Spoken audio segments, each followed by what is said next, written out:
আগামী 19 জুলাই থেকে জাতীয় বিশ্ববিদ্যালয় ডিগ্রি পাস কোর্স তৃতীয় বর্ষের পরীক্ষা শুরু হবে।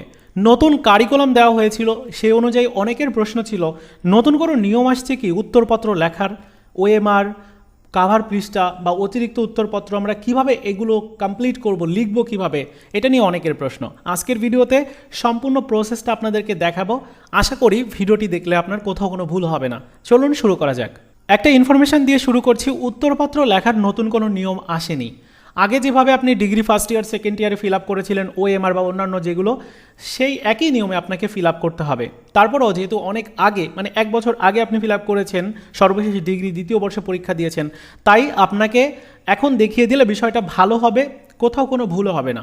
প্রথমে যেটা করণীয়, আপনি উত্তরপত্র পাওয়ার পরে দেখবেন ওএমআরের সব কিছু ঠিকঠাক আছে কিনা, যেমন কিউআর কোড আছে কিনা, উপরের দিকে এই সিরিয়ালটা দেওয়া আছে কিনা, খাতায় কোনো ছেঁড়া কাটা আছে কিনা, এইটা আগে দেখতে হবে।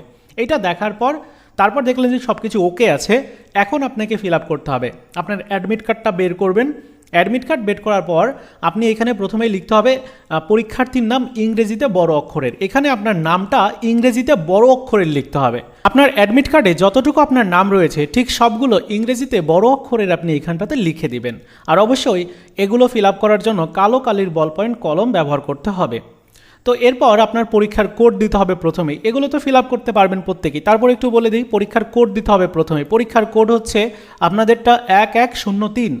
1103 হচ্ছে ডিগ্রি তৃতীয় বর্ষের পরীক্ষার কোড। সো আপনাকে এখানে লিখতে হবে এইভাবে যে 1103।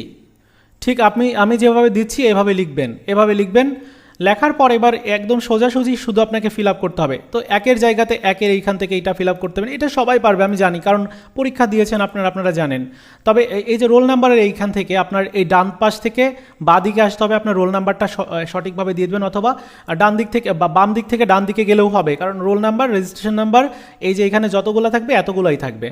সো রেজিস্ট্রেশন নাম্বারটা উপরে লিখবেন এবং নিচেরগুলো ফিল আপ করবেন। আমি আর এগুলো দেখাচ্ছি না।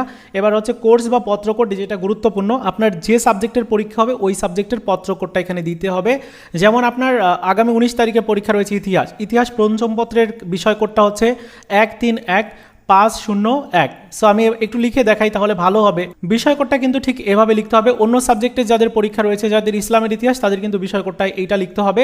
যাদের পদার্থবিজ্ঞান রয়েছে তাদের বিষয় কোডটা এটা লিখতে হবে। আশা করি বিষয় কোড নিয়ে কারো কোনো প্রবলেম হবে না।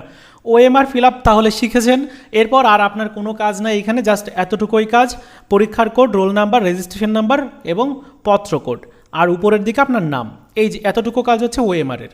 এবার চলুন কাভার পৃষ্ঠা কীভাবে লিখতে হবে, যেখানে বেশিরভাগ শিক্ষার্থী ভুল করে, সেটি লেখা শেখাবো। কাভার পৃষ্ঠা লেখার ক্ষেত্রেও নতুন কোনো নিয়ম আসেনি, মানে আগের নিয়মেই আপনাকে কাভার পৃষ্ঠা লিখতে হবে।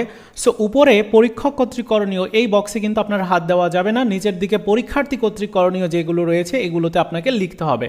প্রথমে আপনার লিখতে হবে পরীক্ষার নাম। পরীক্ষার নামের এই জায়গাতে আপনি কি লিখবেন? আপনাদের ডিগ্রি তৃতীয় বর্ষের পরীক্ষা, আপনাদের ডিগ্রি তৃতীয় বর্ষে শুধু এইটা দিলে কিন্তু ভুল হবে। তাহলে পরীক্ষার নামের এইখানটাতে আপনার লিখতে হবে ডিগ্রি পাস তৃতীয় বর্ষ, এরকমটা লিখতে হবে, তা না হলে কিন্তু আপনার ভুল যাবে। এইটা লেখার পরে এবার পরীক্ষার সাল, আপনাদের কত সালের পরীক্ষা হচ্ছে? আপনাদের কিন্তু 2024 সালের পরীক্ষা হচ্ছে। খেয়াল করে দেখেন যে 2024 সালের, এই যে 2024 সালের পরীক্ষা অনুষ্ঠিত হচ্ছে। সো আপনি এখানটাতে লিখবেন হচ্ছে 2024। এরপর আপনার লিখতে হবে বিষয়। আচ্ছা, বিষয়ের এইখানটাতেই বেশিরভাগ শিক্ষার্থী ভুল করে। বিষয়ের এইখানে আপনার যে সাবজেক্টের পরীক্ষা রয়েছে, যেমন ইতিহাস সাবজেক্টের যাদের পরীক্ষা রয়েছে আপনারা লিখবেন ওই ইতিহাস পঞ্চম পত্র। ইতিহাস পঞ্চম পত্র এটা লিখবেন। যাদের ইসলামের ইতিহাস রয়েছে 19 তারিখে, মানে আমি 19 তারিখের বিষয়টা উল্লেখ করছি, 20 তারিখে আবার এই যে দর্শন পঞ্চম পত্র এভাবে লিখতে হবে। সো ইতিহাস যাদের রয়েছে ইতিহাস পঞ্চম পত্র লিখবেন। যাদের ইসলামের ইতিহাস আছে ইসলামের ইতিহাস পঞ্চম পত্র এভাবে লিখবেন, ঠিক আছে? মানে পুরোটা লিখবেন। তো আমি ধরে নিচ্ছি এখানে ইসলামের ইতিহাস সংস্কৃতি, আমি এতটুকু লিখব।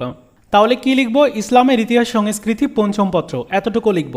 শুধু ইতিহাস পরীক্ষা হলে ইতিহাস, এখান থেকে আমি ইসলামের ইতিহাসটা কেটে বোঝাচ্ছি, শুধুমাত্র ইতিহাস পঞ্চম পত্র এতটুকু লিখতে হবে। তাহলে আপনার বিষয় শিরোনামের এইখানটাতে আপনাকে লিখতে হবে ইউরোপের ইতিহাস। তো বিষয় কোডের এই জায়গাতে কি লিখবেন? বিষয় কোডটা লিখবেন। এখন বিষয় কোড আপনার বিষয় কোডটা কত? ইতিহাস পঞ্চম পত্রের বিষয় কোডটা কত? 131501। সো এভাবে আপনাকে লিখতে হবে 131 তারপর 501, এভাবে লিখতে হবে, বুঝেছেন? আপনি এটা কি করবেন, বিষয় কোড আর বিষয় শিরোনাম এই দুইটা হচ্ছে প্রশ্ন পাওয়ার পরে লিখবেন, কারণ প্রশ্ন পাওয়ার পরে লিখলে ভালো হবে, অনেক সময় ভুল যেতে পারে, বিষয়ের শিরোনামটা বিশেষ করে ভুল যেতে পারে। সো বিষয় কোড তারপর বিষয় শিরোনাম। যাদের হচ্ছে ইসলামের ইতিহাস ও সংস্কৃতি পঞ্চম পত্রের পরীক্ষা রয়েছে তাদের বিষয় শিরোনামটা আসলে কি, তাদের বিষয়ের শিরোনামটা আমি একটু দেখে বলছি। তাদের বিষয়ের শিরোনামটা হচ্ছে আধুনিক ইউরোপের ইতিহাস। আধুনিক ইউরোপের ইতিহাস হচ্ছে ইসলামের ইতিহাস সংস্কৃতি যাদের পরীক্ষা, আর যাদের ইতিহাস সাবজেক্টের পরীক্ষা তাদের ইউরোপের ইতিহাস। বুঝতে পেরেছেন? তো এইভাবে লিখতে হবে। এবার হচ্ছে পরীক্ষার তারিখ। পরীক্ষার তারিখের এইখানে 19 তারিখের পরীক্ষা, তো আপনি একদম সহজে লিখবেন যে 19 জুলাই 2026, এভাবে লিখবেন 19 জুলাই 2026। অথবা আপনি এরকম লিখতে পারেন 19 তারপর 7 তারপর 2026, এরকমও দিতে পারেন। এরকম দিলেও হবে, আবার 19 জুলাই 2026 এরকমটাও দিলেও হবে, আপনি আপনার ইচ্ছা মতো লিখবেন। তাহলে একদম লেখা কমপ্লিট হয়ে গেল, একদম সব কিছু কমপ্লিট। এইবার এখান থেকে লেখা স্টার্ট করতে হবে। এই যে এখানে মার্জিন তো একটা টানাই আছে, এখান থেকে জাস্ট একটা মার্জিন আপনি স্কেল দিয়ে টানবেন, টানার পর এরপর হচ্ছে আপনি এখান থেকে লেখা শুরু করবেন। বুঝতে পেরেছেন? তো এইভাবে লিখতে হবে।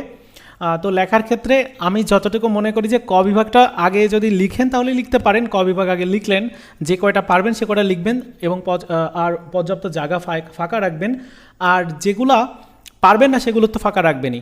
আর ক বিভাগের পরে চলে যাবেন হচ্ছে গ বিভাগ লিখতে। আমি এটা নিয়ে একটা ডেডিকেটেড ভিডিও দিব আগামীকালকে, যে খ এবং গ বিভাগের প্রশ্নের উত্তর কীভাবে লিখতে হয় আর কিভাবে ভালো মার্কস পাওয়া যায়।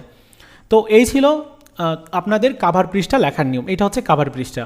এবার আছি যে আপনাদের যে অতিরিক্ত উত্তরপত্র বা লুজ শিট যেটা, এইটার কীভাবে ফিল আপ করতে হবে। একই নিয়ম যেভাবে দেখালাম, ওই একই নিয়ম, জাস্ট কিছু জায়গাতে একটু পরিবর্তন করতে হবে। যেমন পরীক্ষার নাম, এখানে ডিগ্রি পাস তৃতীয় বর্ষ, সাল হচ্ছে 2024 দিবেন। তারপর বিষয়ের এইখানে ইতিহাস পঞ্চম পত্র পরীক্ষা লিখছি, ইতিহাস পঞ্চম পত্র দিবেন। যদি ইসলামের ইতিহাস হয় তাহলে ইসলামের ইতিহাস পঞ্চম পত্র, এইভাবে বিষয় কোডটা দিবেন এখানে। তারপর বিষয় শিরোনাম, ওই যে বললাম যে ইউরোপের ইতিহাস হচ্ছে ইতিহাস পঞ্চম পত্রের, আর ইসলামের ইতিহাস তাদের হচ্ছে আধুনিক ইউরোপের ইতিহাস, সম্ভবত একটু আগেই বললাম। সো ওইটা দিতে হবে, বিষয় কোডের এখানে এটা দিতে হবে। এরপর হচ্ছে পরীক্ষার তারিখ, পরীক্ষার তারিখের ওইখানে পরীক্ষার তারিখটা দিতে হবে। এই এতটুকু কাজ, মানে একই নিয়ম। যেখানে ওই একটু আগে আপনি কাভার পৃষ্ঠা যেটা লিখেছেন ওইটা একই নিয়ম, শুধু একটা কাজ করণীয়, সেটি হচ্ছে এখানে ক্রমিক নং দেওয়া থাকবে। এই যে এখানে একটা ক্রমিক নং থাকবে, এইটা কিন্তু আপনার মূল যে উত্তরপত্র সেখানের পেছনে, একদম পেছনে আপনাকে লিখতে হবে। যেখানে উত্তরপত্র দেওয়ার একটা অপশন রয়েছে, একদম এটা তুলে দিতে হবে। যদি আপনার টিচার ভালো হয় তাহলে এটা তুলে দিবে তারা, যখন আপনাকে লুজ শিটটা দিবে তখনই তুলে দিবে। আর যদি টিচারটা একটু দেখা যাবে যে ওই বিষয়ে তাদের অতটা ওই সময় মনে নাই, তো সেক্ষেত্রে তুলে দিবে না, তো আপনাকে তুলে দিতে হবে তখন। তো এটাই হচ্ছে নিয়ম। আর অতিরিক্ত উত্তরপত্রটা আপনার খাতার সাথে, মানে মেইন খাতার সাথে অবশ্যই সেটাকে সেলাই অথবা যে স্টাপলার দিয়ে করে দিতে হবে আর কি, অ্যাটাচড করে দিতে হবে। সো এই ছিল উত্তরপত্র, ওএমআর এবং আপনাদের কাভার পৃষ্ঠা লেখার নিয়ম। আশা করি কারো কোনো ভুল হবে না। সো এই ছিল ভিডিও, দেখা হচ্ছে নতুন ভিডিওতে। ভালো থাকুন সবাই, ধন্যবাদ।